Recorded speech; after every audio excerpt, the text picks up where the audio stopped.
Bienvenue pour une nouvelle séquence Évasion couleur locale et merci à Myriam Kadouche pour cette heureuse initiative. Nous voici à Jaffa, dans un des endroits les plus importants de la ville, l'entrée de la vieille ville de Jaffa, ce qu'on appelle la porte de Jérusalem. La porte de Jérusalem. De la même façon qu'à Jérusalem, il y a une porte qui s'appelle la porte de Jaffa.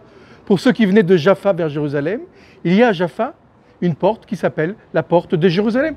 Pour ceux qui sortaient de la ville en direction de Jérusalem. Cette porte était l'entrée de l'ancienne ville de Jaffa, qui a été détruite en partie par les Britanniques en 1936.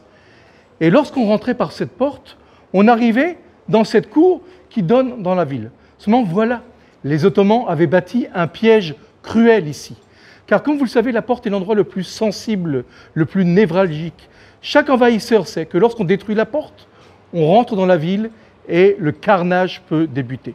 Les Ottomans avaient soigneusement caché une seconde porte fermée qui donnait dans la vieille ville de Jaffa.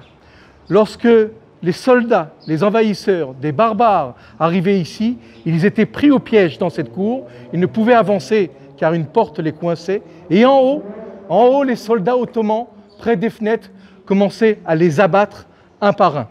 Cette cour, c'est la cour du massacre, la cour de la mort, la cour où tous ceux qui se font prendre au piège meurent et sont abattus.